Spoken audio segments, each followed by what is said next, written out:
Welcome to the Achieve Workplace Culture Podcast. I'm Wendy Loewen, and I am here today with Dan Doerksen and Chris Downey. We are continuing on with our series focusing on You Can Manage, a practical guide to becoming the manager everyone wants. So Dan and Chris, before we jump into Essential 1, which is part 2 in our series, and the essential is, it starts with who? You. It starts with you. Yes. How are you doing? I'm feeling good. You bet. I'm energized, but also recognizing that last week I was, springtime flu and cold kind of hit. So I think I'm recovering. So on a scale of 1 to 10, maybe I'm still a 7 or 8. A 7 or 8? I'm doing great. I just spent the last 2 half days with a leadership group. So often when you do that, I get inspired just through conversations. And we were focusing on difficult conversations. So I'm pretty jazzed right now. Oh, you're feeling the energy from the day. And Dan, you're getting your energy back. Right. Well, I am very pleased to be here. And I am really looking forward to this conversation. The first essential that is outlined in the book, You Can Manage. And management. We're talking about the role of a manager and their importance. And we often talk about not starting with you, but what you do. Right. Why did you choose this first element to start with the individual? Yeah, well, one of the things I think maybe to start with, before we even start with you, is just talking about the importance that managers play on the experience people have at work. Dan, you want to maybe kick us off a little bit when we think about the critical role that managers play on how people experience work, based off some of our research? Yeah. I mean, external and our own research, managers are so influential to whether or not, the question we often ask is, like, what are some of your best workplace experiences? Right? Think about a time, a job, a team, a project, what was going well there. Inevitably, at some point, you're going to start talking about your team leader, your supervisor, your manager, right? People share things like, oh, I had someone that just gave me a lot of latitude. They empowered me. They supported me. They listened to me. They let me have ideas and solve problems. And on the other side, what are your worst workplace experiences? Inevitably, someone talks about their manager, and it's like, I was micromanaged. They yelled at me. They belittled me. They shut down my ideas in meetings. And on and on, our experience of our manager ends up being our experience of work. Right? So the research shows that 70% of the variance in employee engagement scores connects directly back to one's direct manager, right? So if people aren't engaged, we need to look at what's going on in the manager. Are they doing well, right? Do they know what their role is? Do they need support? And I think probably the most shocking stat that I've read in the last few years was just a few years ago, an organization was looking at who are the most influential people in our lives when it comes to our mental health and well-being. And you probably wouldn't be surprised to know that nobody influences our mental health more than your direct manager at work. The only other person that tied at the same level was your spouse. Right. Okay, so you think of how much energy do you put into the relationship you have with your manager at work versus the relationship you have with your partner who you committed your entire life to. Both of them end up having equal influence on your mental health. And so that's, when I say that to managers, there's a little look of like, oh, shoot, that's a weight on my shoulders. I don't think I can carry that kind of, but it's also, yes, it's a weight on your shoulder, but it means you have opportunity. You've got incredible influence to make a positive change in someone else's life. So that's, I think that's massive. No, thanks for starting us there, because I think that articulates it. We know how influential and how impactful the relationship with the direct manager is. As Dan mentioned, nothing contributes more to a person's mental health and well-being than their direct manager or their spouse or their partner. That's an incredible amount of responsibility. And what we find is that people often jump into the role or are just given the role because they were a warm body and they filled the seat, and they get immediately into the doing, all of the things that need to be done. And rightfully so, because there's just so much that's going on.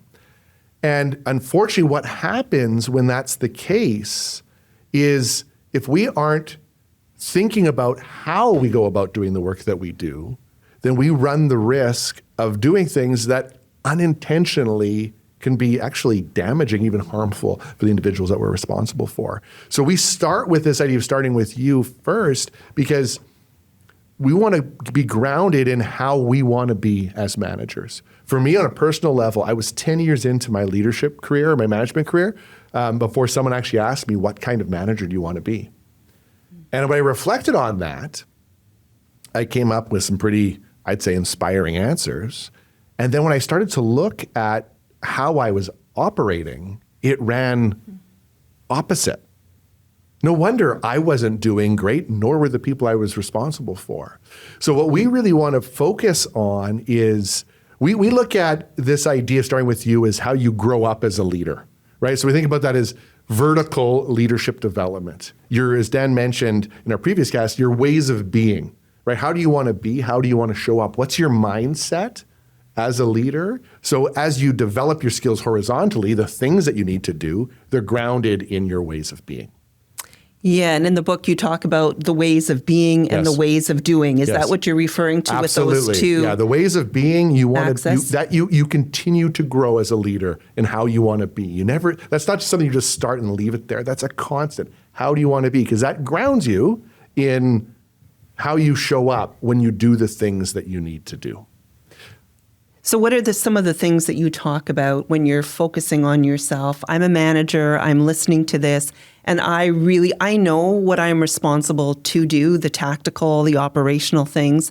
How do I start with myself? Mm-hmm. There's so many pieces there. I mean, as Chris mentioned, I think you start at a high level to say, what type of manager do I want to be? What really do I believe my purpose is? What's my why for this role? Like, why does my work matter? Why does this role as a manager matter? And then not move beyond the why to talk about the how, right? Mm-hmm. It's how do I actually want to carry myself? What are the values and principles that will guide me? Just get clear on that first. And then at least you have a benchmark to say, are my behaviors and actions lining up with that? Or is there a gap between how I want to be experienced and how I'm actually experienced? Mm-hmm. But unless you've defined some of those things for yourself, it's really hard to know, what am I living up to, right? What's the standard? Yeah. Well, and I'm just building on Dan's absolutely right. What's my purpose and what's important to me? What do I value? Because when we operate in ways that are out of step with our values, it feels pretty off. And taking that a little bit deeper now is when you think about the people that you're responsible for in your role, what do you want for them? What do you want for them as people? What do you want for them as employees, right? And how do you want to be experienced as a manager and as a leader? Because here's the interesting thing. Dan and I, and yourself, Wendy, we work with so many leaders in so many different industries and sectors. And it's definitely in the thousands when we've asked this question, what do you want for the people you're responsible for? Not one manager has ever said, I want to screw my people up. Yeah. No one has ever said, I want to suck the life out of, I want every last drop of energy from my team until they're used up and burnt out. Nobody says that. No one says it, and this is it. And I know some people are listening to this right now, and they probably have a manager that is just sucking the life out of them. And I don't want to diminish that because that's real. But I guarantee that manager doesn't intend to do it. They are behaving, though, in ways that are out of step with it. So if we don't put conscious effort into thinking about what do we want for people, then we're running the risk, as Dan mentioned, of impacting people in a way that is opposite of what our intentions are. And one of the things we talk about is all of us have a gap between our intentions and our impact. Our intentions are awesome, and we actually call it your leadership charter. You want to make sure you're clear on the leader you want to be, and being self-aware is important. But are you having the impact that you want? And so all of us have a gap. Some of us have a narrow gap, and some have call it a chasm. But what we want to be doing is making sure we're clear on our intentions, paying attention to how we're impacting people, and developing skills to close that gap. That's that key. That's so fascinating. I have two questions. Sure. The first one, back to the values piece. Sure. Are you talking about your own values as a person, or are you talking about the values your organization is espousing? What's the connection between those two? Well, hopefully they dovetail together, right? I think you can do both. I mean, your organizational values, depending on how they were written, hopefully they're not just nice words on a website, but they're actually meaningful. Then yes, I mean, if your leadership values don't align with that, you might be in the wrong organization. But I think it is a separate subset, right? So I know for myself, defaulting to transparency is a value that I lead with, right? If there isn't a very clear defensible reason not to share information with my team, I won't do it just because they don't have a high enough pay grade, right? And so that's a value that I have as a leader, and that shows up in the ways that I work with people, right? So what are the values that guide you underneath this larger banner of your organizational values and culture? So those do have to align, but I think it is a separate exercise to and your own personality, what you bring, your own values to your leadership role, which is what makes us all wonderfully unique. Right, and this is exactly, we'll use Dan's example here. So the intent here is to make sure you connect with what you value, because this is really important. You need to know yourself. And just using Dan as an example, his value of transparency, that's important for him to know. Because there's going to be times in his role, regardless of the values of the organization, where he might not be able to be as transparent as he naturally wants to be. So, I'm just building on what you just said, Dan, he needs to make sure he has a good understanding of why that's the case if he wants to lead in it possible. If Dan was just asked, just go and carry this out and don't tell anyone anything, you're probably feeling gross already, me just saying this. So the more we can understand about what we value, ideally, it will link with the organizational values. But you know what? There's going to be times when they're not, just because this is the way things go. Then we can realize how can I operate in this situation in the best possible way that's taking care of the people that I'm responsible for and myself. Because if we have to operate out of step with our values, over time, that's where moral injury starts to occur. And so the more grounded we can be around what's important to us, then the better we are at being able to manage in ways that are aligned with that, even when there's tension in the moment. And then we're in more control, right? Because we know just that alone is super powerful for Dan to know that about himself. And quite frankly, for me as a peer of his to know that as well. Because just asking him to do something and not tell people would just infuriate him, right? If this is a need to know, just uttering those words is going to make my skin you're probably crawl, getting uncomfortable as we talk about it. So, but it helps you make decisions, right? If you don't know your values, there's so many leadership moments that you're going to stall or be hesitant, or you're just going to flub them. Because it's like, I don't really know how I want to approach this. And so I default to how somebody else has done it, or some famous celebrity CEO, or it's like, they said this thing, so I guess that's how we're doing it now. And it's like, wait a minute, have you even stopped to think about how you want to handle that situation? If you don't articulate it, you end up just copycatting everyone else. And like you said we talked about in the first, the earlier podcast around, we don't need heroics. We need people who know their values and know how to demonstrate them. Well, and this is the interesting thing about this. We could talk for days about values. Because as humans, we're values driven. That's our most powerful source of motivation. It's the things we will run towards or the things we will draw a line against. But yet we don't really talk too much about it. So it's really important if we're taking on a role like this, that we ground ourselves in what's most important and that let that help guide how we operate, even in times when there's a tension there. You know, one of the things that you both talked about in the book is a leadership charter. Right. Can you tell our listeners a little bit about that? What is that, and how is that connected to the intent impact gap? Well, I mean, the leadership charter is really about getting clear on who you are and how you want to be as a leader. What do you want for these people that you're responsible for? What do you value? And really articulating that, not just thinking it through in a moment, but actually spending some time and getting clear on who do you want to be and how do you want to be as a manager, as a person that's responsible for this, and calling it out. And then the idea, as you look to the rest of the essential work, is use that as your anchor, as your guide to how you want to operate. And this is important. You're going to have moments when you operate out of step with that charter because you're tired, you're low on resources, whatever the case might be. When that happens, take ownership for the behavior instead of making excuses, right? So if you can use that, the best part about that charter is that's not what Dan says good managing is. That's not what Chris says good managing. That's what you say good managing is.